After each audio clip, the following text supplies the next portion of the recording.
Hey there everyone, it's GG Silver Sun. Just checking out a spot I've never been before.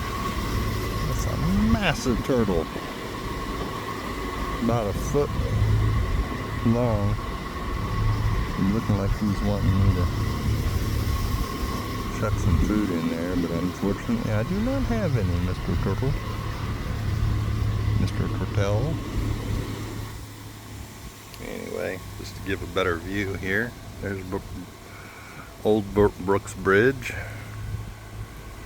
downtown here. Anyway, November 20th, AA Thought for the Day from the 24-hour day book reading. Might get a little windy here, so I apologize in advance. I no longer try to escape life through alcoholism. Drinking built up an unreal world for me, and I tried to live in it. But in the morning light, the real life was back again, and facing it was harder than ever because I had less resources with which to meet it. Each attempt at escape weakened my personality by the very attempt. Everyone knows that alcohol, by relaxing inhibitions, permits a flight from reality. Alcohol deadens the brain cells that preside over our highest faculties, and we are off to the unreal world of drunkenness. AA taught me not to run away, but to face reality. Have I given up on trying to escape life? Wow, that's so pertinent. You know, I mean, it's just, you know, I also, I may have shared, attend some adult children of alcoholics meetings where I really can just consider that a deep dive into the fourth step, causes and conditions for why I drank alcoholically. And really, a lot of it was wanting to escape, you know, some of the things that I experienced growing up, right? We escape into a fantasy world, you know, or just go into a dissociated state of mind. And really that's what alcohol enabled me to do. Another thing is, when I was growing up, one of the things that we often would do was escape into, you know, movies and things like that. We were, you know, when I was a kid, there wasn't any VHS, but we could definitely watch movies on HBO over and over and over again. You know, we just have to time it just right. But we would arrange our day around, especially in the summer times, you know, we would arrange our days around, trying to block the wind a little bit, hopefully it's not too terrible, arrange our days around the HBO programming schedule on what, you know, what we're going to do that day. And I can look back and see that, you know, alcohol enabled me to get out of my own head, literally. You know, well, not literally, but get out of my self-centered, self-focused mind and be open and gregarious and things like that, in which I did have a capacity to, right? But it was only to try to get people to like me, kind of thing. And it reached a certain point that I really didn't know who the hell I was. And so, like, in any given situation, social situation, I became really good at throwing in movie one-liners, kind of thing, at the appropriate time, and getting the appropriate response of laughter, or somebody else follows up with their the next line of the movie kind of thing, and then we'd create this bond kind of thing. So that just continued to feed that behavior, like, oh yeah, the movie realm is really where it's at. And of course that led to other things, but in even I think about this when I went into basic training, and I got my head shaved, and there was one other guy that got his head shaved before me, and then we were supposed to go outside the building and stand in formation outside the building when we were done.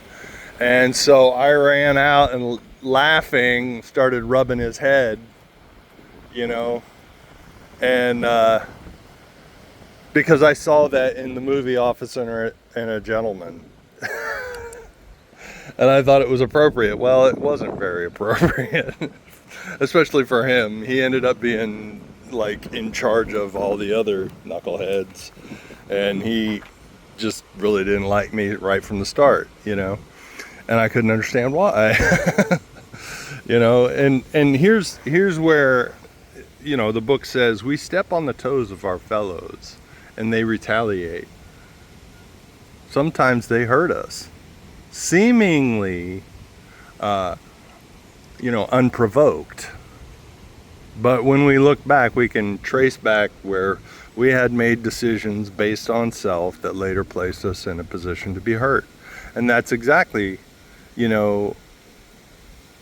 I had this need to get out of myself, and I noticed, I watched a Val Kilmer documentary not too long ago where he was constantly putting on these different accents and stuff like that, and it seemed disingenuous. But I think the more I reflect on it, it seems like, oh, he never really said this, right? But I know in my own life, why do I do that? Why do I do different voices? Why do I do different accents? And it's me, one, trying to get a laugh.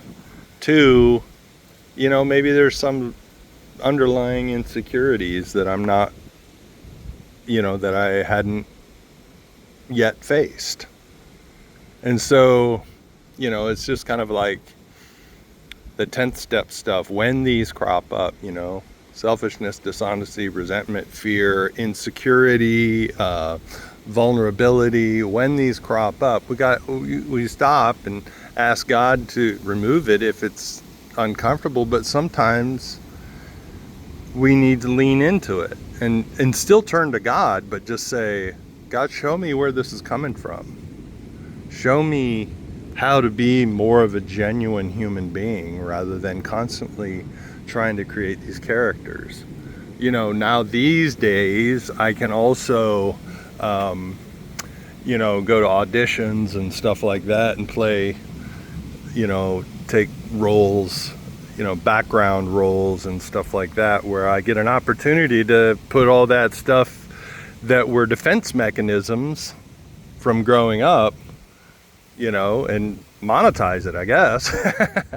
But I don't have to be that way in my personal life, right? So that's the change. That's the difference. And that's how I can escape or avoid or give up trying to escape life. I can face it more directly these days. And for sure, I don't have to. See, because what I did initially, I didn't realize for years and years and years into sobriety that I was still trying to escape life, whether it was by eating massive amounts of food or pornography, fantasy, masturbation, all that crap, that basically is a whack-a-mole addiction type stuff, and then just surrender all of it to God. I'm not saying, like I live this perfect life and all I do is sit around and polish my halo, right? Because I always say, if this program was all about getting good, I'd be screwed. And I usually use more spicy language than that. But it's just about being open, honest, and willing. Honest, open, and willing. How? Meditation for the day. In these times of quiet meditation, try more and more to set your hopes on the grace of God. Know that whatever the future may hold, it may hold more and more of good. Do not set your hopes and desires on material things. There is weariness in an abundance of things. Set your hopes on spiritual things so that you may grow spiritually. Learn to rely on God's power more and more, and in that reliance, you will have an insight into the greater value of things of the Spirit. Amen to that. Every day I don't. Every day I avoid picking up a drink. I'm in with the chance. And got to become a member of the No Matter What Club. No matter what, I will avoid alcohol. And everything else, if we keep aiming up, right? If we get to a place of, I was almost going to say stasis, but it's just like, it's more than a maintenance, right, of a fit spiritual condition, as it talks about in the big book. It's continual growth. The guy Jim it's one of the, well, it's not one of the stories in the back of the book. It is an actual example story. I can't remember what chapter, but I do know the guy, he rationalized putting a shot of whiskey in his milk after he had a sandwich. And he thought, and another glass of milk, he thought, it couldn't hurt me. But why? Why would you even, right? But it's that obsession of the mind. And then once he gave in to that obsession of the mind, without handing it over to God, he rationalized that he would be fine with a shot of whiskey in his milk, right? Anyway, when it was all said and done, they were trying to figure out what went wrong. They came to the conclusion that he failed to enlarge his spiritual program. And so, if we're not constantly, I know that if I'm not constantly seeking to enlarge my spiritual life, I am in trouble. Right? I'm in trouble. And for those who are more religious minded, it's like, the enemy wants to keep us small and hunkered down and preoccupied with other stupid addictions, right?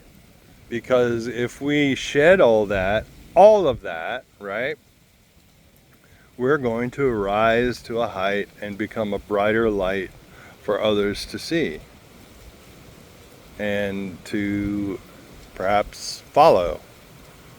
And that is contrary to what his aim is, and that's chaos, complete and utter chaos.